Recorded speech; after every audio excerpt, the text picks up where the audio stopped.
यह है जोश जुनून, जहां हम रिश्तों के पीछे छिपे कर्म, आत्मा और अधूरे हिसाब की सच्चाई को समझते हैं। क्योंकि हर झगड़ा केवल शब्दों का नहीं होता, कभी कभी वह जन्मों का होता है। रात के 11 बजे हैं, घर में सन्नाटा है, लेकिन उस सन्नाटे के भीतर तूफान चल रहा है। रीमा खिड़की के पास खड़ी है, आंखों में आंसू, दिल में सवाल। राहुल सोफे पर बैठा है, माथे पर शिकन, अंदर दबा हुआ गुस्सा। बात सिर्फ इतनी थी कि राहुल देर से घर आया, लेकिन झगड़ा इतना बढ़ गया जैसे कोई बहुत पुराना दर्द बाहर आ गया हो। क्या यह सच में सिर्फ देर से आने की बात थी, या कुछ और? रीमा सोच रही थी, उसे मेरी परवाह नहीं। राहुल सोच रहा था, वह मुझे समझती ही नहीं। दोनों सही थे, दोनों गलत भी थे। समस्या घटना नहीं थी, समस्या वह ऊर्जा थी जो हर बार एक जैसी प्रतिक्रिया देती थी।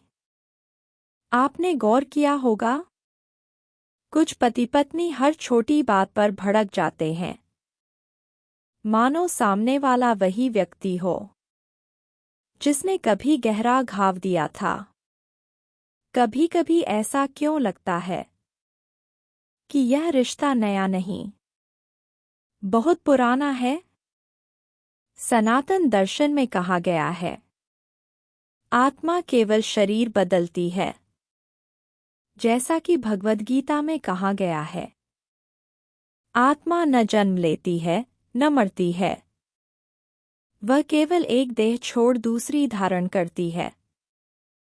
तो क्या संभव है कि दो आत्माएं अधूरा हिसाब लेकर फिर मिलें? रीमा और राहुल की कहानी यहीं से गहरी होती है। हर बार झगड़े के बाद दोनों कसम खाते, अब नहीं लड़ेंगे, लेकिन फिर वही पैटर्न, वही शब्द, वही आरोप, वही दूरी। क्या यह केवल आदत है, या कर्म? रिश्तों में सबसे खतरनाक चीज है अनजाना गुस्सा।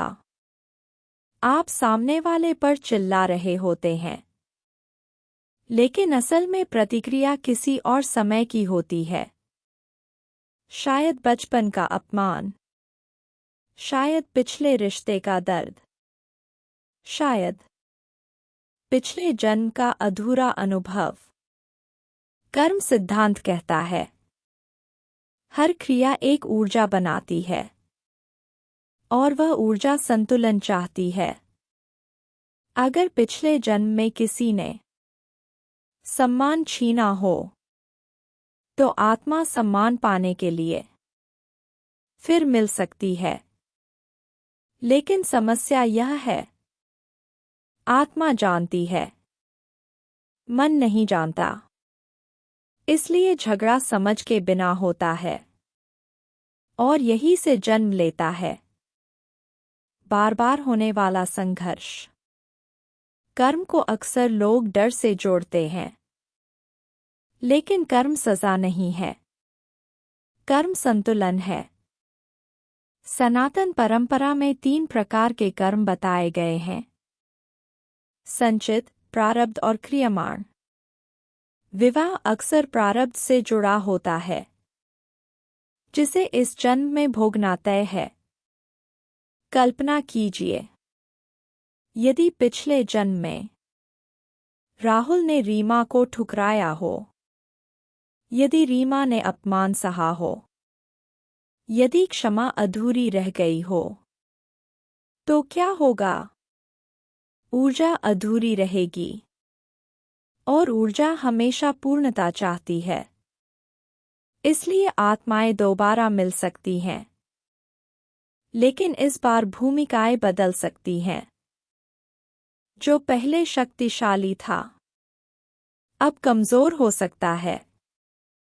जो पहले आहत था अब कठोर हो सकता है और फिर शुरू होता है भावनाओं का संघर्ष। लेकिन ध्यान रहे, यह सजा नहीं, सीख है।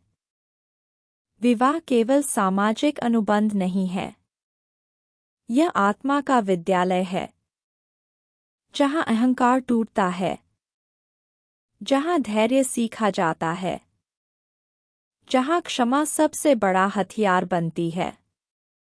अगर आप हर बार प्रतिक्रिया देने के बजाय रुककर देखें, तो पाएंगे कि सामने वाला आपका शत्रु नहीं, वह आपका दर्पण है, जो आपको दिखा रहा है आपके भीतर अभी क्या असंतुलित है। रीमा और राहुल को यह समझने में समय लगा, लेकिन एक दिन उन्होंने महसूस किया, हर झगड़े के बाद वे थोड़ा और समझदार हो रहे हैं। शायद यही कर्म का उद्देश्य है, तोड़ना नहीं, जगाना। सुबह हो चुकी है, रात का झगड़ा अभी भी हवा में तैर रहा है। घर में आवाज नहीं है, लेकिन दूरी बहुत है। रीमा किचन में है, बर्तन चल रहे हैं, पर मन शांत नहीं। राहुल मोबाइल में व्यस्त है, लेकिन वह भी जानता है कुछ टूट रहा है।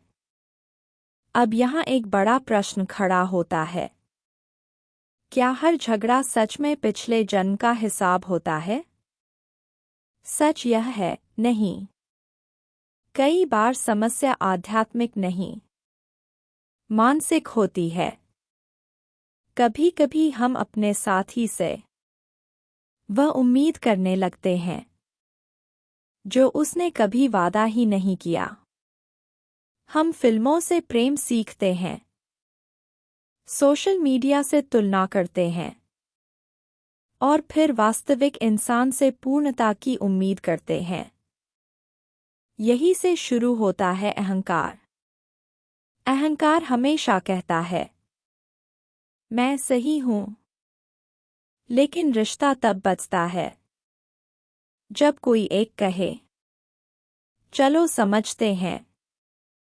रिश्तों में 3 बड़ी गलतियां होती हैं। प्रतिक्रिया तुरंत देना, सुनने से ज्यादा बोलना, पुराने घाव हर बहस में लाना। और यही पैटर्न बन जाता है। यदि झगड़ा हर बार एक ही विषय पर हो, तो संभव है वह कर्म हो। लेकिन यदि हर बार विषय बदल जाए और समस्या सम्मान, समय या सुनने की हो, तो यह वर्तमान जीवन की कमी है। यहाँ एक गहरी बात समझिए, कर्म केवल पिछले जन्म से नहीं बनता, आज भी बन रहा है। आज आप जो बोलते हैं, आज आप जो व्यवहार करते हैं, वही भविष्य का कर्म बनेगा। इसलिए यदि आप हर बहस में कटु शब्द बोलते हैं, तो आप अगला संघर्ष अभी से तैयार कर रहे हैं। रीमा और राहुल ने एक दिन बैठकर पहली बार सच में बात की। कोई आरोप नहीं, कोई बचाव नहीं, सिर्फ एक प्रश्न, तुम्हें सच में किस बात से दुख होता है? और वहीं से पहली दरार भरनी शुरू हुई। क्योंकि कई बार रिश्ता कर्म से नहीं, अहंकार से टूटता है। अगर यह कर्म है, तो क्या करें? क्या भाग जाए? क्या रिश्ता तोड़ दें? नहीं। कर्म से भागने पर वह समाप्त नहीं होता, वह दोहराया जाता है। सनातन परंपरा में विवाह को साधना कहा गया है। क्यों? क्योंकि यह आसान नहीं है। यहाँ धैर्य चाहिए। यहाँ क्षमा चाहिए। यहाँ स्वयं को देखना पड़ता है। कर्म का हिसाब खत्म करने के 4 मार्ग हैं। पहचानिए। आप हर बार क्यों भड़कते हैं? क्या वास्तव में वह घटना कारण है? या कोई पुरानी पीड़ा? चिल्लाने से पहले पूछिए, तुम्हें क्या महसूस हुआ? क्षमा सामने वाले को नहीं, खुद को मुक्त करती है। जब 2 लोग साथ बैठकर 5 मिनट भी मौन में प्रार्थना करते हैं तो ऊर्जा बदलती है। रीमा और राहुल ने एक नियम बनाया, हर रात सोने से पहले धन्यवाद बोलेंगे। शुरू में अजीब लगा, फिर धीरे धीरे शब्दों में गर्माहट आने लगी और एक दिन उन्होंने महसूस किया, झगड़े कम हो रहे हैं। क्यों? क्योंकि प्रतिक्रिया कम हो रही थी। कर्म प्रतिक्रिया से चलता है, जागरूकता से समाप्त होता है। और याद रखिए, आपका जीवन साथी आपका दुश्मन नहीं, वह आपकी आत्मा का शिक्षक हो सकता है।